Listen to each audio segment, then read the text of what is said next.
So anyway, they're not really banks, they're something very different.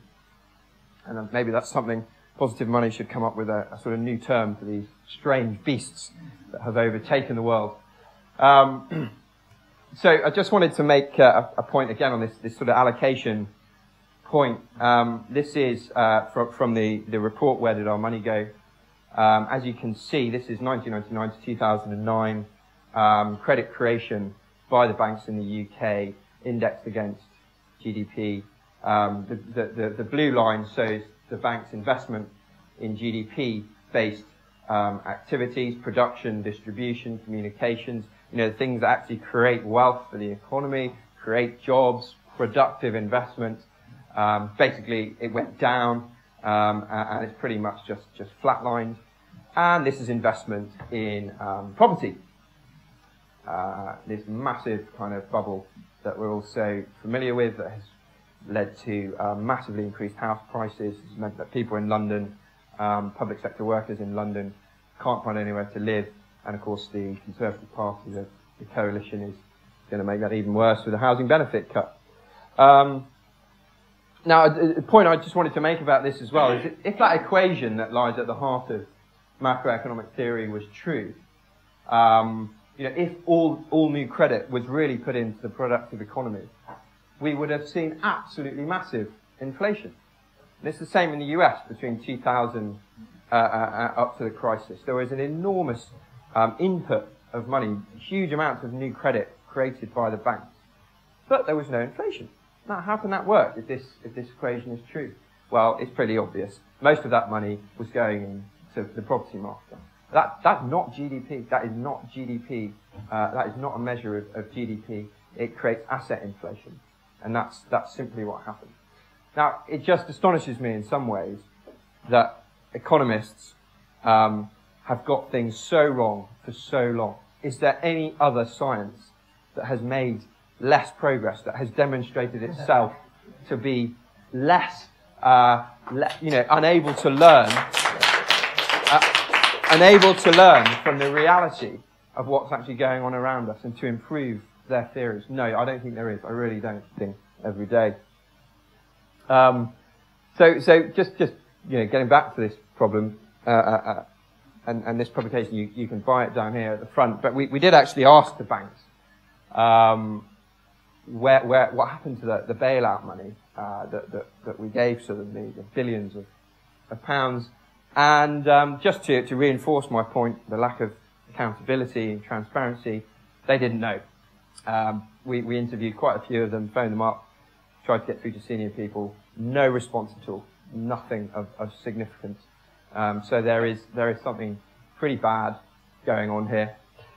The point I want to make just on this credit creation issue is it's a very recent phenomenon that we have allowed the banks to essentially take over this credit creation role. Basically, it's only in the last 30 years with this kind of deregulation and the emergence of digital money over cash that banks have gradually sort of taken on this monopolization, this privatization. It's a privatization of our money, essentially. It's a public utility. Money is we all need money to do everyday transactions. But it's only been happening for 30 years. Charles Goodhart is one of the most prestigious economists in the UK. This is a quote from him. And in an article he wrote in 1989, he went through all of the different forms of credit creation. They all had different names, colourful names, different countries given different names. Lending ceilings, corset in the UK, sounds quite kinky. Encadrement de crédit in France. I'm not going to try and pronounce the German one. Credit planning scheme in Thailand, window guidance in Japan and Korea.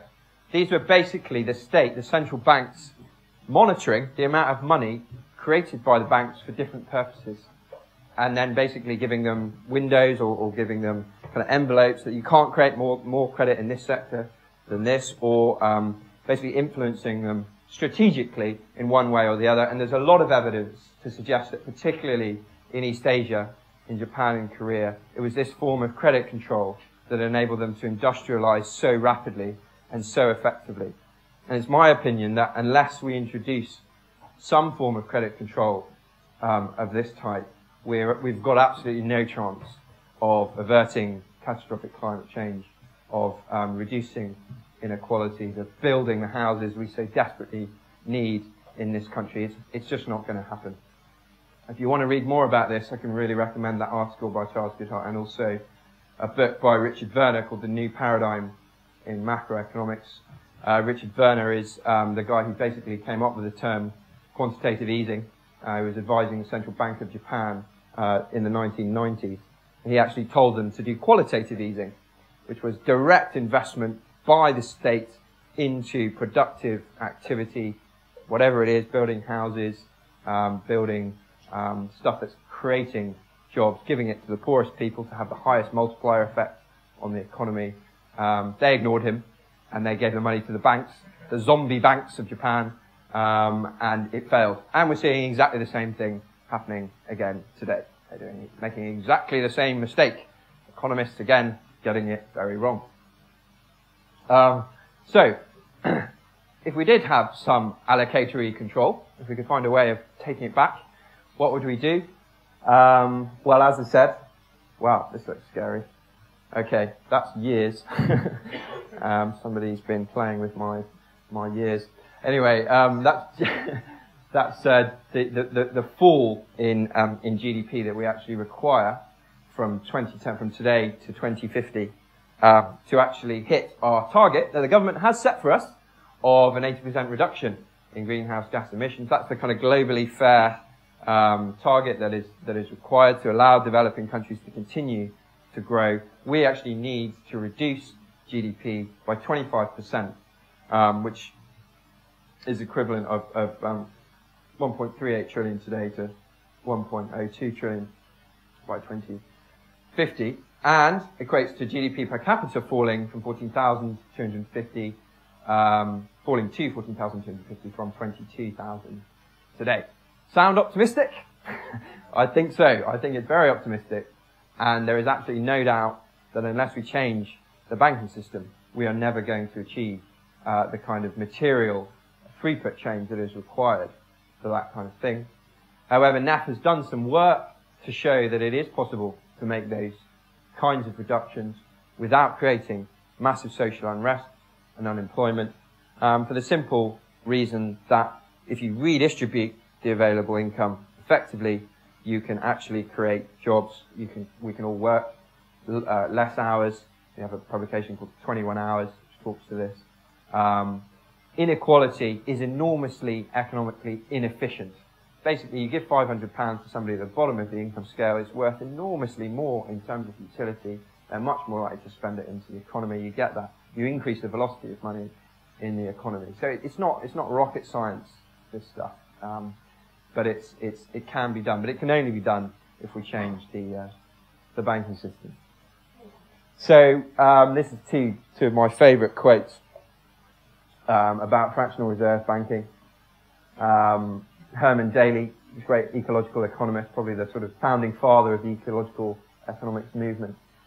Fractional reserve banking is not neutral with respect to growth. It is a growth pusher for the reasons we heard yesterday.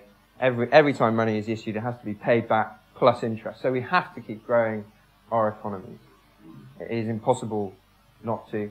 That does not fit with the slides I just showed you. I just don't see how those two things are compatible. And then Kenneth Boulding, anyone who believes exponential growth can go on forever in a finite world is either a madman or an economist. So there you go. Another thing we might want to do is stop our towns and our villages and our cities turning into clone towns with the same chains on every single high street, with no independent shops, with no pubs, with no post offices, with no bank branches. That's what's happening, unfortunately, as these figures demonstrate, by this kind of concentration of wealth, mainly through, I think, the financial system. And it's a strange thing to let happen because small businesses account for the majority of private sector jobs, 60% in 2007. And actually the trajectory, there's more jobs being created in the SME sector than in the large business sector. So it's pretty bonkers economic policy to deprive credit from those organisations that are most productive, that are creating most of the jobs in the economy. It doesn't make any economic sense. But it might not work. Our plan for getting rid of the this control of the big banks over over credit creation. This slide seems to have completely collapsed as well. But this is a quote from Simon Johnson, who is former chief economist at the IMF, and probably not one of the organisations that we would look to for radical change on this agenda. But anyway, this is what he said. Elite business interests, financiers in the case of the US, played a central role in creating a crisis, making ever larger gambles with the implicit backing of the government until the inevitable collapse. More alarming, they are now using their influence to prevent precisely the sorts of reforms that are needed. The government seems helpless or unwilling to act against them. And that, for me, is exactly what's happening in this country. I've got high hopes of the Independent Commission on Banking, but I think we have to have a plan B to ensure that we don't get caught up in the next crash, really, and it is going to happen. Simon Johnson, who's a former chief economist at the International Monetary Fund. So, what I'm going to talk to you about in the second half of my talk, and we're going to have a silence at 11 o'clock shortly, is complementary currencies or complementary monetary innovations that I think could play a really important role in, and should go on in parallel to trying to change the system itself. Simon was talking about it briefly yesterday. There is a lot going on in this area, and these notes here are the four, there's actually one more now, UK local currencies that have been created by people on the ground who feel like there's something very wrong with our monetary system, who feel like power has been removed from them, who don't want to see their towns and their cities turned into clone towns, who want to have a vibrant, diverse local economy that is resilient to economic shocks. So we've got there the Totnes pound, the Lewis pound. Totnes is in Devon, Lewis is in East Sussex. We've got the Stroud pound. I think there's somebody here from Stroud yesterday. Is he here today? No, the anarchist from yesterday. He's based in Stroud and is involved with the Stroud pound. And my very own Brixton pound, I'm one of the people who helped set that up. So I'm going to talk to you about these and about different kinds of systems and how they can help us challenge the current system, whilst at the same time we're challenging the central bank.